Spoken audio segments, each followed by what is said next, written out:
नमस्कार। आइए सुनते हैं जयशंकर प्रसाद जी की लिखी कहानी ममता। रोहतास दुर्ग के प्रकोष्ठ में बैठी हुई युवती ममता शोण के तीक्ष्ण प्रवाह को देख रही थी। ममता विधवा थी। उसका यौवन शोण के समान ही उमड़ रहा था। मन में वेदना, मस्तक में आधी, आंखों में पानी की बरसात लिए वह सुख के कष्टक शयन में विकल थी। वह रोहतास दुर्ग के मंत्री चूड़ामणि की अकेली दुहिता थी। फिर उसके लिए कुछ अभाव होना असंभव था, परंतु वह विधवा थी। हिंदू विधवा संसार में सबसे तुच्छ निराश्रय प्राणी है।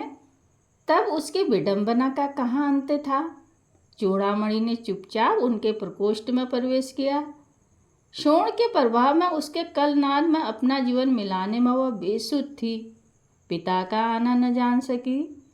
चूड़ामणि व्यथित हो उठे। स्नेह पालता पुत्री के लिए क्या करे, यह स्थिर न कर सकते थे। वो लौटकर बाहर चले गए। ऐसा प्राय होता, पर आज मंत्री के मन में बड़ी दुश्चिंता थी। पैर सीधे न पड़ते थे। एक पहर बीत जाने पर वे फिर ममता के पास आए। उस समय उनके पीछे 10 सेवक चांदी के बड़े थालों में कुछ लिए हुए खड़े थे।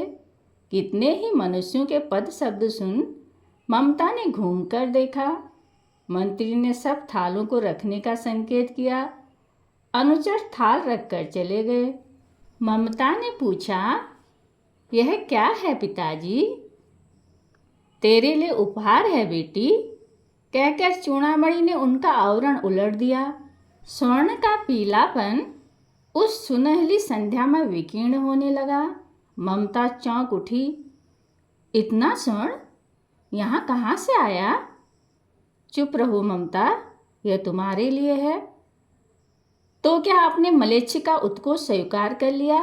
पिताजी, यह अनर्थ है, अर्थ नहीं। लौटा दीजिए पिताजी, हम लोग ब्राह्मण हैं, इतना सोना लेकर क्या करेंगे? इस पतनोन्मुख प्राचीन सामंत वंश का अंत समीप है बेटी। किसी भी दिन शेरशाह रोहितास्त्र पर अधिकार कर सकता है। उस दिन मंत्रित्व न रहेगा। तब के लिए बेटी, हे भगवान, तब के लिए, विपदा के लिए इतना आयोजन, परमपिता की इच्छा के विरुद्ध इतना साहस। पिताजी, क्या भीख न मिलेगी? क्या कोई हिंदू भूपृष्ठ पर बचा न रह जाएगा जो ब्राह्मण को 2 मुट्ठी अन्न दे सके? यह असंभव है। फेर दीजिए पिताजी, मैं कांप रही हूँ। इसकी चमक आंखों को अंधा बना रही है। मूर्ख है, कहकर चूड़ामणि चले गए। दूसरे दिन जब डोलियों का तांता भीतर आ रहा था, ब्राह्मण मंत्री चूड़ामणि का हृदय धक धक करने लगा। वह अपने को रोक न सका। उसने जाकर रोहितास दुर्ग के तोरण पर डोलियों का आवरण खुलवाना चाहा। पठानों ने कहा, यह महिलाओं का अपमान करना है। बात बढ़ गई। तलवारें खींची। ब्राह्मण वहीं मारा गया और राजा रानी और को सब छली शेरशाह के हाथ पड़े। निकल गई ममता। डोली में भरे हुए पठान सैनिक दुर्ग भर में फैल गए, पर ममता न मिली। काशी के उत्तर धर्मचक्र विहार मौर्य और गुप्त सम्राटों की कीर्ति का खंडहर था। भग्न चूर्णार तीर्ण गुल्मों से ढके हुए प्राचीर, ईंटों के ढेर में बिखरी हुई भारतीय शिल्प की विभूति ग्रीष्म की चंद्रिका में अपने को शीतल कर रही थी। जहाँ पंचवर्गीय भिक्षु गौतम का उपदेश ग्रहण करने के लिए पहले मिले थे, उसी स्तूप के भग्नावशेष की मलिन छाया में एक झोपड़ी के दीपालोक में एक स्त्री पाठ कर रही थी। अनन्या चिंतयन्तो माये जना पर्यपास्ते। पाठ रुक गया। एक भीषण और हताश आकृति दीप के मंद प्रकाश में सामने खड़ी थी। स्त्री उठी। उसने कपाट बंद करना चाहा, परंतु उस व्यक्ति ने कहा, माता, मुझे आश्रय चाहिए। तुम कौन हो? स्त्री ने पूछा। मैं मुगल हूँ। चौसा युद्ध में शेरशाह से विपन्न होकर रक्षा चाहता हूँ। इस रात अब आगे चलने में असमर्थ हूँ। क्या? शेरशाह से? स्त्री ने अपने ओंठ काट लिए। हाँ माता, परंतु तुम भी वैसे ही क्रूर हो। वही भीषण रक्त की प्यास, वही निष्ठुर प्रतिबिंब तुम्हारे मुख पर भी है। सैनिक, मेरी कुटी में स्थान नहीं, जाओ कहीं दूसरा आश्रय खोज लो। गला सूख रहा है, साथी छूट गए हैं, अश्रु गिर पड़ा है। इतना थका हुआ हूँ, इतना। कहते कहते वह व्यक्ति धम्म से बैठ गया और उसके सामने ब्रह्मांड घूमने लगा। स्त्री ने सोचा, यह विपत्ति कहाँ से आई?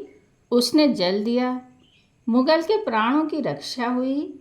वह सोचने लगी, ये सब विधर्मी दया के पात्र नहीं, मेरे पिता का वध करने वाले आतताई।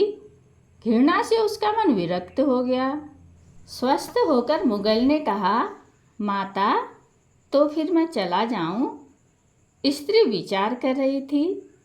मैं ब्राह्मणी हूँ, मुझे तो अपने धर्म अतिथि देव की उपासना का पालन करना चाहिए। परंतु यहाँ नहीं नहीं, ये सब विधर्मी दया के पात्र नहीं।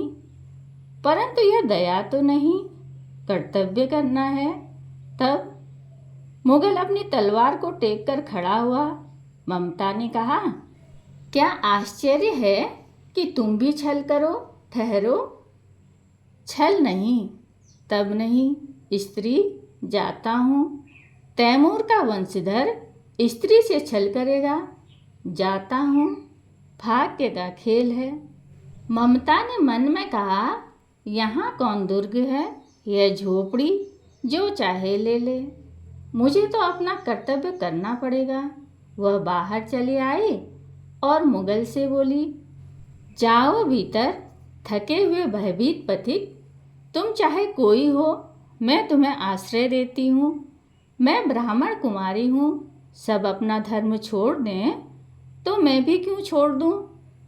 मुगल ने चंद्रमा के मंद प्रकाश में वह महिमामय मुखमंडल देखा। उसने मन ही मन नमस्कार किया।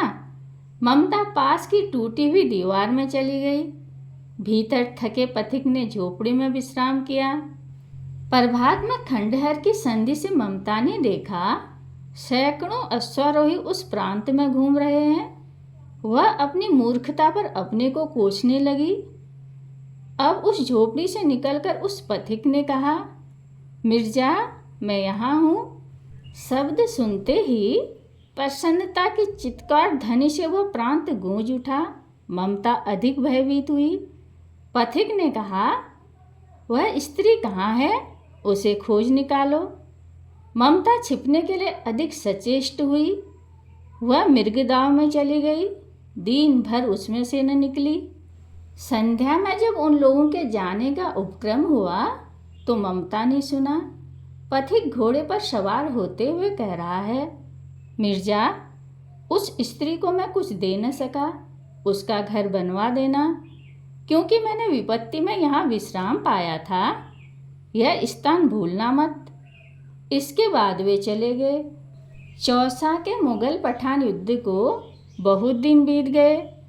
ममता अब 70 वर्ष की वृद्धा है। वह अपनी झोपड़ी में एक दिन पड़ी थी। शीतकाल का प्रभात था। उसका जीर्ण कंकाल खांसी से गूंज रहा था।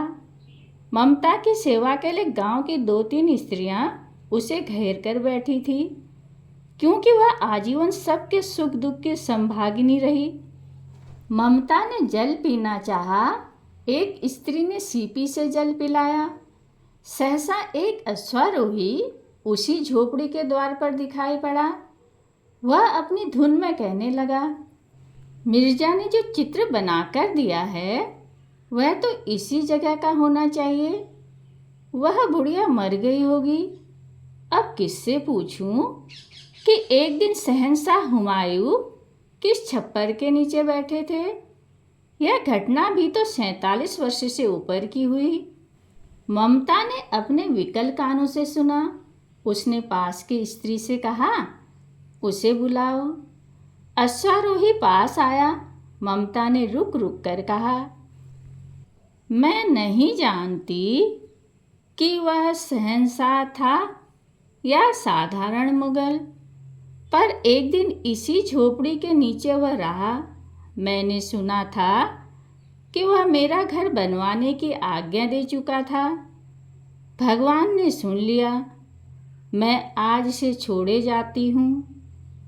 अब तुम इसका मकान बनाओ या महल। मैं अपने चीर विश्राम गृह में जाती हूँ। वह अश्वारोही अवाक खड़ा था।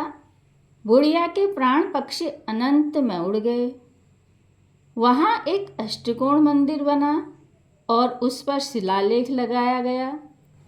सातों देश के नरेश हुमायूं ने एक दिन यहाँ विश्राम किया था। उनके पुत्र अकबर ने उनकी स्मृति में यह गगनचुंबी मंदिर बनाया, पर उसमें ममता का कहीं नाम नहीं। कहानी सुनने के लिए धन्यवाद।